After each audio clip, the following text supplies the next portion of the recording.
Bussy Anand, அதவ் Arjuna, Nishith Nirmalkumar, அப்புறம் மத்திய அழகனா, இவங்ககிட்டலாம் 3 நாட்களாக பல மணி நேரம் விசாரணை நடந்து முடிஞ்சிருக்கு. இப்போ அடுத்த கட்டமாக கண்டிப்பாக விஜயிடம் விசாரிப்பார், விசாரித்தே ஆக வேண்டும். இது புரிஞ்சுக்கிறதுக்கு ஒன்றும் கொலம்பஸோட அறிவு தேவையில்லை. ஏன்னா அவர் தான் கதாநாயகன். விஜய் காரணமா, தமிழ்நாடு கவர்மெண்ட் காரணமா, அல்லது வேறு ஏதாவது சதி வேலையா, இதை தான் விசாரிக்கணும். அது ஒன்றும் சதி வேலைலாம் இல்லைங்க, அது விபத்து தாங்கன்னு முடிவு பண்ணணுன்னா கூட அவர் விஜய் விசாரிச்சு தான் ஆகணும். இந்த டிரைவர் மேட்டர் தான் சார் 2 நாளாக கொஞ்சம் இதாக இருக்குது. அவர்கிட்ட கேட்கப்பட கேள்விகள் உள்ளே யார் இருந்தா, உள்ளே நடந்த விஷயங்கள் என்ன, இது நீ தெரிஞ்சே உள்ளே போனியா இல்லை வேணுங்கன்னே உன்னை வெயிட் பண்ண வச்சு இது பண்ணாங்களா, அந்த மாதிரி பல கேள்விகள் சொல்கிறாங்க. டிரைவர் மூலமாக சில ட்ரம்ப் கார்டு அவங்களுக்கு கிடச்சிருக்கா? விசாரணை எப்படி நடக்கணுமோ விஞ்ஞான ரீதியாக விசாரணை நடக்குது. ஒரு பெரிய விஐபி சம்மந்தப்பட்ட வழக்கில் கீழேருந்து தான் மேலே போவாங்க. எடுத்தடுப்பில் விஜய் கிட்ட போக மாட்டாங்க. டிரைவருக்கு அடுத்து எந்த டீம் வருது, இதை அடுத்து இன்னும் வேறு சிலர் விசாரிக்கப்படலாம். கடைசியாக கதாநாயகன்கிட்ட விஜய் கிட்ட போய் நிற்பாங்க. சந்தேகமே வேண்டாம். ஜனவரியில் எலெக்ஷன் நெருங்க ஆரம்பிக்கும், ஜனநாயகன் படம் ரிலீஸ் ஆக ஆரம்பிக்குது. இந்த நேரத்தில் தலைவர் சிபிஐ அது இதுன்னு வழக்குகளை டெல்லியில் சந்தித்தா இங்கே நிலைமை தடுமாறுறாதா சார்? தடுமாறுறதுன்னா அதுக்கு என்ன பண்ணுறது? சட்டம் முக்கியம் இல்லை. உங்கள் படம் ஓடணுன்றதுக்காக நாங்கள் விசாரிக்காமல் இருக்க முடியுமா? ஜனநாயகன் படம் 9ஆம் தேதி ரிலீஸ் ஆகுது. சரி, பொங்கலுக்கு வச்சு கூப்பிடலாம், தை பிறந்தா வழி பிறக்கும். இல்லை 9ஆம் தேதி அன்றைக்கே கூட கூப்பிடலாம். விஜய் அவர்கள் இன்னும் பிஜேபியோட போர்வையில் தான் இருக்கிறாரு அப்படின்னு ஒரு கருத்து பரவுது. இது உண்மையா சார்? விஜய் அவர்களை இன்னும் பிஜேபி தான் காப்பாற்றுதா? இன்னமும் காப்பாற்றுனா இதுக்கு முன்னால் காப்பாற்றுதான்னு நீங்கள் சொல்கிறீங்க. என்ன ஆதாரம் இருக்குது உங்களுக்கு? தொடர்ந்து பிஜேபி சார்ந்த எந்த ஒரு குற்றச்சாட்டுகளும் அவர் முன்வைக்காமல் இருக்கிறது தான் ஆதாரம். அதனால் அது எப்படி ஆதாரமா? அரசியல் அமைப்பு ரீதியாக எந்தெந்த கூட்டங்கள், அரசியல் நிலைப்பாடு தாவேக்காவோட அடுத்த கட்டமாக எப்படி சார் இருக்கும்? அவர் மோடிக்கு எதிராக எதுவுமே மோடின்ற பேரை கூட உச்சரிக்கிறது இல்லை. அவர் விஜய் கிட்டத்தட்ட இந்த சைடு கரூரையும் இந்த சைடு கூட்டணி பேச்சுவார்த்தையும் தான் நடத்துவாங்களா சார்? விஜய் என்ன பண்ணுவார் நமக்கு எப்படி தெரியும்? இல்லை பாஜக என்ன பண்ணும்? பாஜக விசாரணையை வைத்து அவரை மிரட்டலாம் என்று சொல்கிறாங்க. எனக்கு தெரிஞ்சு அது அவ்வளோ ஈஸியாக இல்லை. ஏன்னா இந்த வழக்கை ஒரு உச்சநீதிமன்றத்தின் ஓய்வு பெற்ற நீதிபதி கண்காணிக்கிறார். தப்பே செய்யாதவனை கோத்து விடவும் முடியாது, தப்பு செஞ்ச ஒருத்தவனை அவ்வளோ சீக்கிரம் விடுதலை செய்யவும் முடியாது. தமிழர்கள் அனைவருக்கும் வணக்கம். இன்றைய நமது நேர்காணல் நம்முடன் இணைந்திருப்போர் மூத்த பத்திரிகையாளர் திரு மணி அவர்கள். சார் வணக்கம். தாவேக்கா இப்போ சமீபமாக திரும்பி கரூர் இஷ்யூ சிபிஐ விசாரணைக்கு எல்லாரையும் டெல்லி அழைத்திருக்காங்க. இந்த வரிசையில் விஜய் வருவார், கண்டிப்பாக கூடிய சீக்கிரம் டெல்லி பயணம், விஜயின் டெல்லி பயணத்தை எதிர்பார்க்கலான்ற மாதிரி எல்லாரும் பேசுகிறாங்க.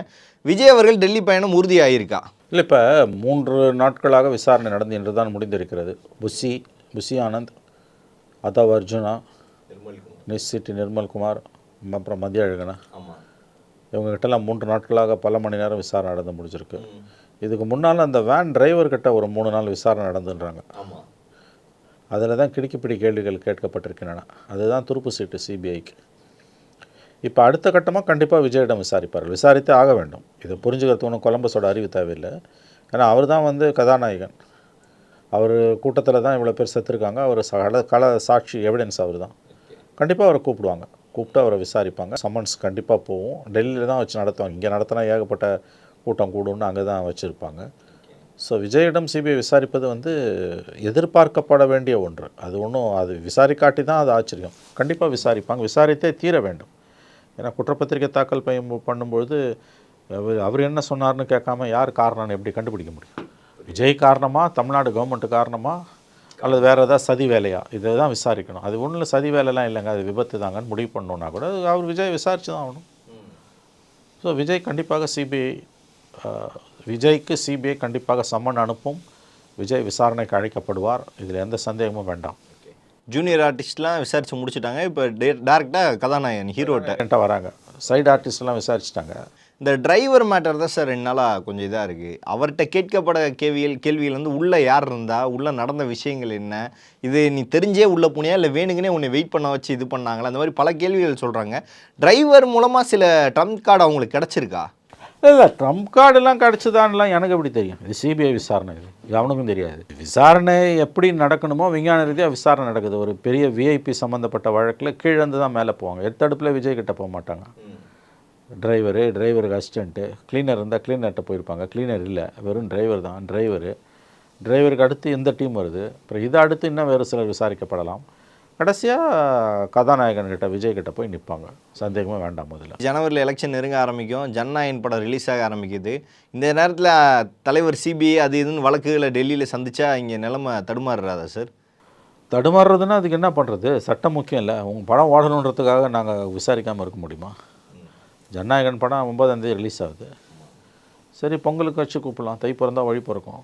இல்லை 9ஆம் தேதி அன்றைக்கே கூட கூப்பிடலாம், அன்றைக்கி கூப்பிடலாம். சிபிஐ என்ன முடிவு பண்ணுன்றது நமக்கு எப்படி தெரியும்? நீங்கள் தானே கதாநாயகன்னு, அப்போ உங்களை விசாரித்தே தானே ஆகணும். விசாரிக்காமல் விட்டால் தான் அது ஆச்சரியம். கண்டிப்பாக விசாரணை நடக்கும். அவர் என்ன சொல்ல போகிறாரு என்னன்றதுலாம் அது ஆண்டவன் எல்லாம் வெளிச்சம். விஜய் அவர்கள் இன்னும் பிஜேபியோட போர்வையில் தான் இருக்கிறாரு அப்படின்னு ஒரு கருத்து பரவுது. இது உண்மையா சார்? விஜய் அவர்களை இன்னும் பிஜேபி தான் காப்பாற்றுதா? இன்னமும் காப்பாற்றுனா இதுக்கு முன்னால் காப்பாற்றுதான்னு நீங்கள் சொல்கிறீங்க. என்ன ஆதாரம் இருக்குது உங்களுக்கு? தொடர்ந்து பிஜேபி சார்ந்த எந்த ஒரு குற்றச்சாட்டுகளும் அவர் முன்வைக்காமல் இருக்கிறது தான் ஆதாரம். அதனால் அது அது எப்படி ஆதாரமா? என்ன எவிடன்ஸும் நீங்கள் இந்த பேச்சை பேசுகிறீங்க? அவர் சிபிஐ தான் பிஜேபி தான் காப்பாற்றுன்னு எப்படி சொல்கிறீங்க? இந்த ஆதாரத்தின் அடிப்படையில் நீங்கள் சொல்லுகிறீர்கள். கூப்பிடவே இல்லைன்றது எப்படி ஆதாரமாக தான் கூப்பிட போகிறான்னு சொல்கிறேன்னு. எடுத்தடுப்பில் ஸ்ட்ரைட்டாக விஜய் கிட்ட போக முடியாதுல்ல. முதல்ல சுற்றி இருக்கவனெல்லாம் விசாரிச்சுட்டு தான் மேலே போகணும், படிப்படியாக தான் மேலே போகணும். ஈரோட்டுக்கு அப்புறம் அடுத்த ஆடியோ லான்ச்சு. இனிமேல் அடுத்தடுத்து என்னென்ன அரசியல் கூட்டங்கள் எந்த ஒரு இதுவுமே நிலைப்பாடு இல்லாமல் இருக்குது. அரசியல் அமைப்பு ரீதியாக எந்தெந்த கூட்டங்கள் அரசியல் நிலைப்பாடு தாவேக்காவோட அடுத்த கட்டமாக எப்படி சார் இருக்கும்? நிச்சயமாக ஒரு விசாரணைக்கு அழைக்கப்படுவார். இந்த 3 பேர் விசாரணையில் இவங்க என்ன சொன்னாங்கன்னு தெரியல. அவர் மோடிக்கு எதிராக எதுவுமே மோடின்ற பேரை கூட உச்சரிக்கிறது இல்லை. அவர் நல்லா தெரியுது, மோடின்ற பேரை கூட உச்சரிக்க. மோடி, பாஜக, அமித்ஷா 3 பேர் மக்கள்லாம் சொல்லவர் மோடின்ற பேரை கூட உச்சரிக்கல. விசாரணை முழு அளவில் சுறுசுறுப்பாக நடந்துகிட்ருக்கு, சூடு பிடிச்சிருக்கு. அடுத்து கண்டிப்பாக விஜய் தான் விசாரணைக்கு அழைக்கப்படுவார். போய் தான் ஆகணும், போகாமலாம் ரொம்ப நாள்லாம் தப்ப முடியாது. அவர் போன பிறகு தெளிவு பிறக்கலாம். சிபிஐ குற்றப்பத்திரிகையை தாக்கல் செய்யும்போது எல்லா உண்மையும் வெளியில் வரப்போகிறது. 2011 வந்து சொல்லுவாங்க, இப்போ இந்த சைடு 2G ஊழல் இருந்துச்சு, இந்த சைடு காங்கிரஸ் திமுக ஈழ பிரச்சனையில் கூட்டணி போகாமல் இருந்தாங்க. இங்கே 2G ஊழலை கையில் சிபிஐ வச்சுருந்துச்சு, இந்த சைடு கூட்டணிக்கு அமைதியாக வந்துட்டாங்க அப்படின்னு. விஜய் கிட்டத்தட்ட இந்த சைடு கரூரையும் இந்த சைடு கூட்டணி பேச்சுவார்த்தையும் தான் நடத்துவாங்களா சார்? விஜய் என்ன பண்ணுவார் நமக்கு எப்படி தெரியும்? இல்லை பாஜக என்ன பண்ணும்? பாஜக விசாரணையை வைத்து அவரை மிரட்டலாம் என்று சொல்கிறாங்க. எனக்கு தெரிஞ்சு அது அவ்வளோ ஈஸியாக இல்லை. ஏன்னா இந்த வழக்கை வந்து ஒரு உச்சநீதிமன்றத்தின் ஓய்வு பெற்ற நீதிபதி கண்காணிக்கிறார். நீங்கள் பழி வாங்குற மாதிரி ஏதாவது செய்தாலோ அல்லது யாரையோ காப்பாற்றுற மாதிரி செய்தாலோ, நல்லா கவனிங்க, பழி வாங்குற மாதிரி யார் மீது நடவடிக்கை எடுத்தீங்கன்னாலோ அல்லது காப்பாற்றுவதற்காக விஜயை காப்பாற்றுவதற்காக நடவடிக்கை எடுத்தீங்கன்னா வெளியில் தெரிஞ்சிட போகுது. ஏன்னா உச்சநீதிமன்றத்தோட மேற்பார்வையில், கிட்டத்தட்ட மேற்பார்வையில் ஓய்வு பெற்ற உச்சநீதிமன்ற நீதிபதி இது விசாரணையை கண்காணிக்கிறார். விசாரணையை நடத்துவது சிபிஐ, அந்த சிபிஐயை கண்காணிப்பது எஸ்ஐடி, உச்சநீதிமன்றத்தோட ஓய்வு பெற்ற நீதிபதி. அதனால் தப்பு செஞ்சவங்க யாராக இருந்தாலும் அவ்வளோ சீக்கிரம் தப்ப முடியாது. தப்பே செய்யாதவங்கள ஃப்ரேம் பண்ணி பொய் குற்றச்சாட்டு கேஸ் போட்டு இந்த கேஸில் உள்ளே போடவும் முடியாது. நான் நம்புகிறேன். உச்சநீதிமன்றத்தோட ஓய்வு பெற்ற நீதிபதியை கண்காணிக்கிறாருன்னும் போது சிபிஐ விரும்பினா கூட வந்து டுபாகூர் வேலைலாம் பண்ண முடியாது.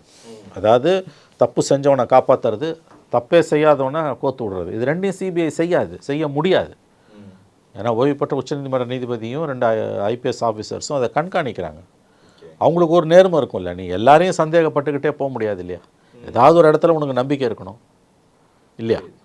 நீங்கள் யாரையாவது நம்பணும், இல்லைன்னா அப்புறம் வாழ்ந்த பிரயோஜனமே கிடையாது. இது விபத்து அப்படின்னு உறுதியானா என்ன மாதிரி இருக்கும்? இல்லை இது வந்து பிரச்சனையே உங்களால் தான் அப்படின்னா எந்த மாதிரி நடவடிக்கைகள் எடுக்கப்படும் சார்? இது விபத்தா இதுன்றதை எப்படி ஒரு நடவடிக்கை? கேள்விக்கு பதில் சொல்ல முடியாது. யாராக இருந்தாலும் இந்த கேள்விக்கு பதில் சொல்ல முடியாது. நீங்கள் உங்கள் விருப்பத்தை கேட்குறீங்க. விசாரணை நீதிமன்றத்தில் இருக்குது, சிபிஐ விசாரித்து கொண்டு இருக்கிறது, வழக்கு நீதிமன்றத்தில் இருக்கிறது. அதாவது இன்னும் குற்றப்பத்திரிக்கை தாக்கல் செய்யலை, சுப்ரீம் கோர்ட்டில் கேஸ் இன்னமும் பெண்டிங்கில் தான் இருக்குது, தீவிரமாக விசாரணை நடந்துகிட்டு இருக்குது. இன்னும் இந்த ஜனவரி இறுதிக்குள்ளே அல்லது பிப்ரவரி முதல் வாரத்தில் குற்றப்பத்திரிக்கை தாக்கல் செய்யப்படும். அப்போ தான் நமக்கு உண்மை தெரியும். ஓகே, இது விபத்தா இல்லையா? அது எப்படி நம்ம சொல்ல முடியும்? இன்றைக்கி யாராவது சொல்கிறாங்கன்னா அவங்க விருப்பத்தின் அடிப்படையில் சொல்கிறாங்கன்னு அர்த்தம். ஏன்னா தொடர்ந்து விஜய் அவர்கள் கரூர் ஸ்டாம்புன்னு சொல்லியே ஒரு முத்திரை குத்தி ஒவ்வொரு விவாத மேடையிலும் விஜய் அவர்கள் ஆதரவாளர் பேசும்போது கரூரை மட்டும் வச்சு அவங்க வாய் அடைக்கக்கூடிய செயல்கள் தான் நடந்துட்டு அது போட்டு அதான் அது வந்து ஒருவேளை குற்றப்பத்திரிக்கை விஜய்க்கு எதிராக போனால் அரசியல் செய்வது அவர்களுக்கு கடினமாகும். இல்லை மாவட்ட நிர்வாகமும் பொறுப்பு அப்படின்னு வந்துன்னா கொஞ்சம் ரிலீஃப் ஆகும். புரியுது. மாவட்ட நிர்வாகமும் பொறுப்புன்றது ஒரு ரிலீஃப் அவங்களுக்கு கொடுக்கும். அவங்க என்ன பண்ண போகிறாங்க நமக்கு எப்படி தெரியும்? விசாரணை முழு அளவில் நடந்துகிட்ருக்கு, ப்ரொஃபஷனல் என்கொயரி. அது அவ்வளோ சீக்கிரம் தப்பு செய்யாதவனை சிபிஐ கோத்துவிடாது. அவ்வளோ சீக்கிரமாக தப்பு செஞ்சவனை சிபிஐ நினச்சாலும் காப்பாற்ற முடியாது. ஏன்னா இதெல்லாம் அவங்க சுப்ரீம் கோர்ட்டு கண்காணிப்பில் கிட்டத்தட்ட சுப்ரீம் கோர்ட்டு கவனிக்கிற விஷயம். யாராக இருந்தாலும் இதில் வந்து அவ்வளோ சீக்கிரமாக இன்னொருத்தர் எந்த சிபிஐ அதிகாரியாக இருந்தாலும் தப்பே செய்யாதவனை, மறுபடியும் சொல்கிறேன், தப்பே செய்யாதவனை கோத்து விடவும் முடியாது. தப்பு செஞ்ச ஒருத்தவனை அவ்வளோ சீக்கிரம் விடுதலை செய்யவும் முடியாது. இதில் இருக்க ஆபத்தை புரிஞ்சுக்கோங்க. அதனால் நீங்கள் விசாரணை உச்சநீதிமன்றத்தின் நீதிபதி, ஓய்வு பெற்ற நீதிபதி கண்காணிக்கிறார் என்றால் நீங்கள் சிபிஐ விசாரிக்கிறது என்றால் நீங்கள் நம்ப வேண்டும்.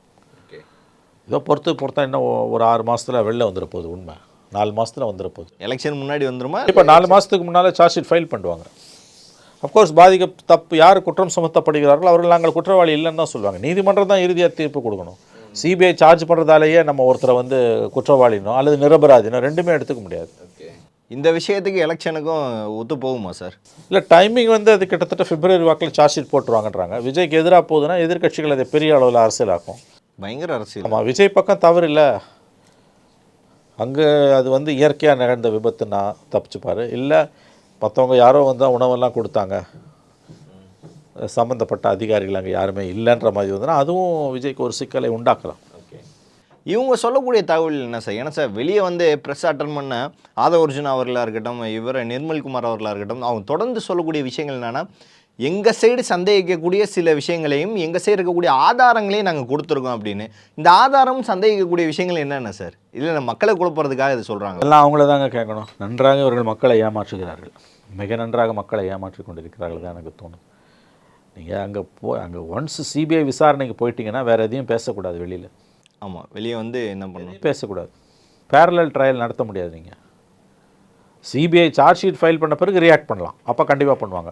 பாதிக்கப்பட்டவங்க சிபிஐ எங்களை பொய் குற்றச்சாட்டு பொய் கேஸ் போட்டுடுச்சுன்னு கத்துவோம்.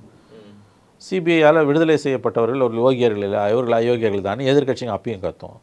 சிபிஐ அவன் வேலையை செஞ்சுட்டு போயிட்டே இருப்பான். அவ்வளோதான். கரூரை பற்றி கடைசி கேள்வி சார். கரூருக்கும் தேர்தலுக்கும் சம்பந்தம் இருக்குமா சார்? ஏன்னா கரூரை வச்சு பாஜக விஜயை டார்கெட் பண்ணுமா பண்ணாதா? இதான் சார் நிறைய பேர் கொஸ்டின் இருக்குது. கரூரை வச்சு விஜயை லாக் பண்ணுமா பண்ணாதா பாஜக?